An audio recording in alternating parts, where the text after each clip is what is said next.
Sejam todos bem-vindos ao canal Escola Dominical Brasil. Meu nome é Vanderlei Claudiano e eu agradeço por muitas mensagens aí que vocês compartilharam comigo a respeito de sonho como revelação.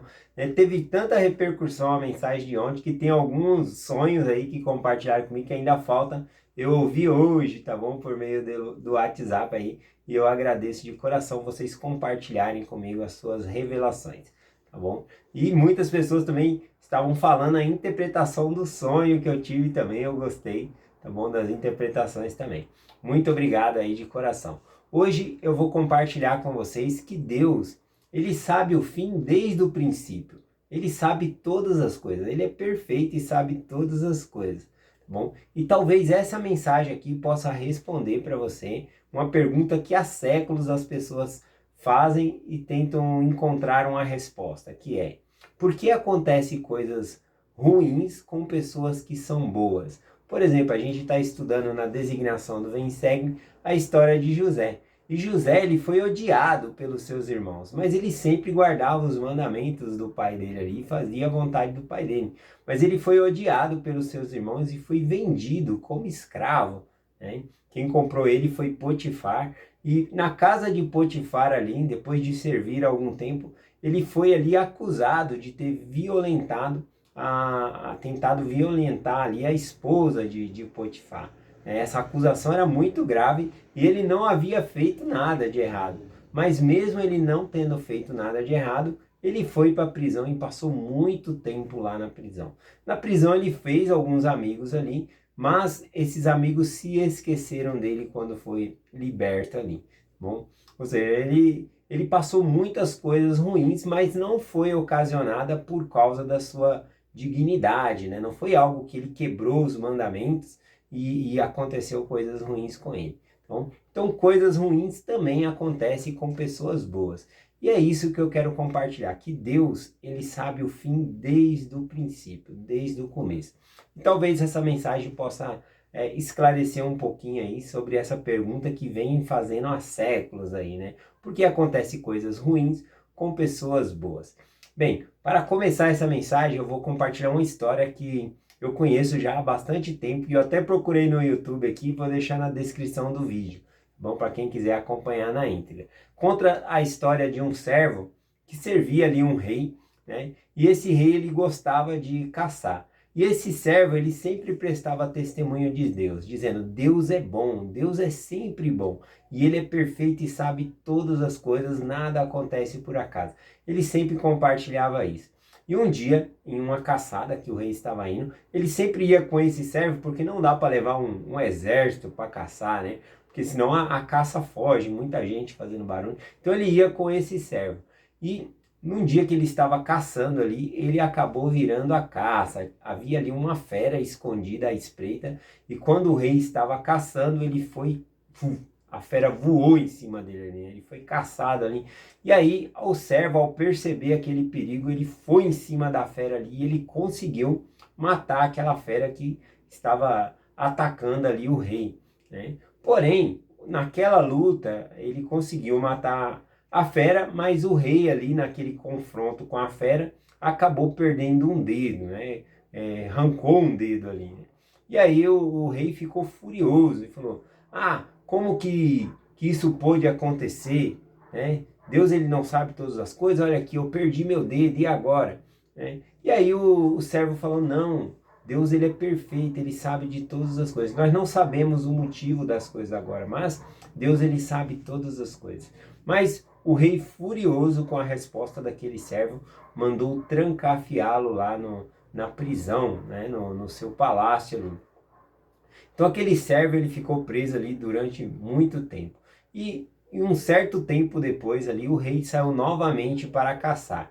Bom, só que o que aconteceu? Ele caiu na mão ali de uma tribo, né, que era idólatra. Aquela tribo matou a pessoa que estava com o rei ali para fazer a defesa e levou o rei embora.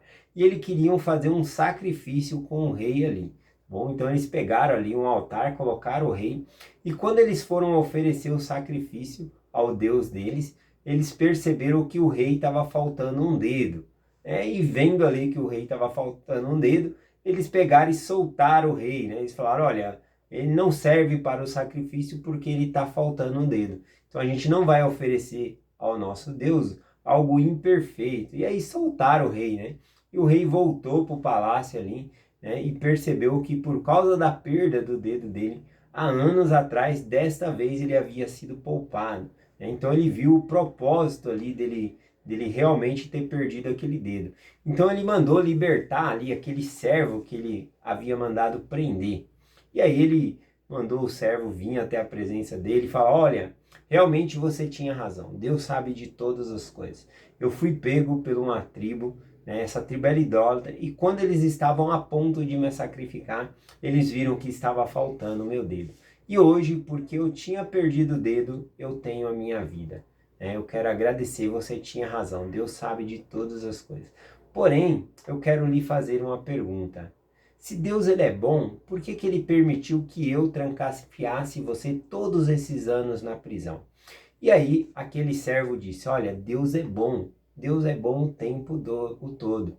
Veja bem, se eu estivesse com você e fosse capturado nessa caça que você foi, não me falta nenhum dedo. Então eu seria sacrificado em seu lugar. E aí o rei entendeu o propósito ali de tudo aquilo que havia acontecido. Bom, então hoje eu estou compartilhando com vocês a respeito disso, que Deus ele sabe todas as coisas desde o do começo, ele sabe o fim desde o começo. Bom, e aí eu vou compartilhar a história de José de trás para frente, contando do fim para o começo, para que nós possamos entender, tá bom? Então, após os irmãos dele haverem vendido ele como escravo ali, depois de ter acontecido toda aquela fome na terra, eles estavam todo envergonhados por terem feito isso com seu irmão. Mas José, ele dá uma resposta aos seus irmãos. Fica aqui em Gênesis capítulo 45, versículo 5. José, ele responde assim aos seus irmãos, que havia tratado ele tão rudemente, que haviam vendido ele. Ele disse o seguinte: agora, pois, não vos entristeçais, nem vos pese aos vossos olhos, porque haveis me vendido para cá. Porque para preservação da vida, Deus me enviou adiante de vós. Olha que entendimento do Evangelho, né? José, ele entendeu que tudo o que ele passou na vida foi para que na frente, como ia haver toda essa fome, 7 anos de fome ali no Egito e todas as terras, ele falou que ele foi enviado para aquele lugar pela permissão de Deus, né? Tudo que aconteceu com ele foi pela permissão de Deus, para que ele pudesse sustentar a vida. Por meio dele, ele salvou todas as tribos de Israel, salvou o pai dele, todas as famílias, não só as 12 tribos de Israel, mas várias outras pessoas da fome, inclusive os egípcios ali iriam morrer de fome em 7 anos de fome, seria muito difícil. Então aqui, veja a compreensão de José, né? Ele vê, agora nós vendo o fim da história, a gente consegue enxergar desde lá do começo as coisas que aconteceu com José e faz sentido, porque agora ele consegue enxergar que foi pela providência de Deus que ele estava ali. Bom, mas compartilhando um pouquinho mais aqui sobre a designação do Vem e Segue-me aqui, né? A gente pode observar que Faraó, ele teve um sonho, né? Ele teve dois sonhos, na verdade, né? Que era o das vacas e também das espigas de milho ali. E quando ele acorda perturbado desse sonho, tá bom? Estou apenas resumindo aqui, ele queria uma interpretação. Então ele chamou todos os sábios, pessoas entendidas do Egito ali, e nenhum deles sabiam explicar qual era aquele sonho, o que significava aquele sonho. Tá bom? E aí o copeiro Mor, que conhecia José lá da prisão, falou: olha, eu conheço José lá da prisão, um hebreu, que ele interpretou um sonho meu e de outra pessoa, e foi certinho, né? O que ele falou aconteceu. E aí Faraó mandou buscar então José para que ele pudesse interpretar esse sonho, tá bom? Então chega lá, Faraó ele manda buscar e aí fala para José: olha, eu fiquei sabendo que você sabe interpretar sonhos. Eu quero contar o meu sonho para você e você vai interpretar. Então lá em Gênesis capítulo 41, versículo 16, José responde o seguinte a Faraó, dizendo: não está em mim, Deus responderá com paz a Faraó. A primeira coisa que José fala: olha, não sou eu, é o poder de Deus que me faz ter entendimento desses sonhos. Então ele não toma o crédito para si, né? É bem interessante essa parte. Bom, após ele contar o sonho para José, José interpreta esse sonho.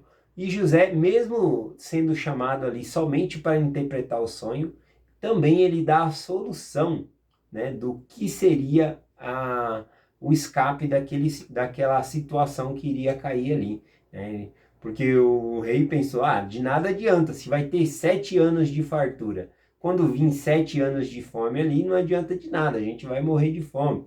Mas José, ele pegou e disse, olha, enquanto tiver a fartura que nós guardamos uma quinta parte, né, você deve procurar alguém sábio, alguém no reino sábio, para juntar a quinta parte dos 7 anos de fartura.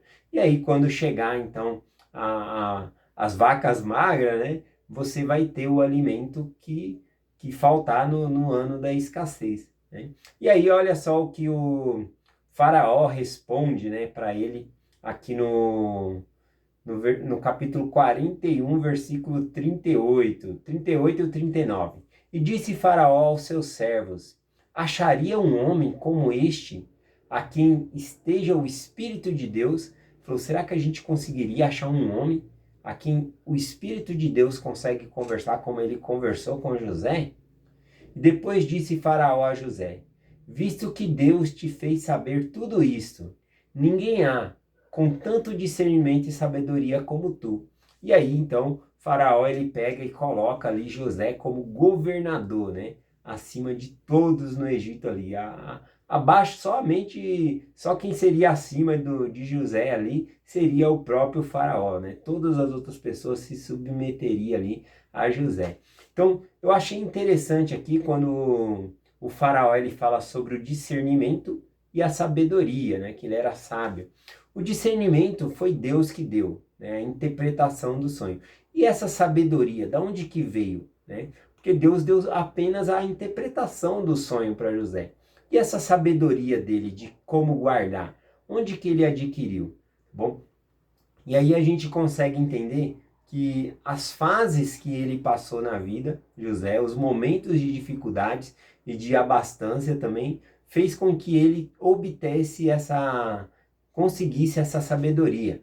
Por exemplo, quando ele estava na casa de Potifar, a casa de Potifar ele era servo ali de Faraó. Ele era muito rico, a casa dele tinha muita abundância e ele deixou tudo na mão ali de José. Então José ele administrava as riquezas, né, tudo ali. E ele fez prosperar ainda mais, ele fez ali o Potifar ficar mais e mais rico ainda, tá bom? Por causa que ele estava ali controlando todas as finanças de Potifar, o alimento, todas as coisas. Então ele aprendeu a administrar a fartura, né? E aí a gente pode até pensar, é muito fácil administrar muito dinheiro, né?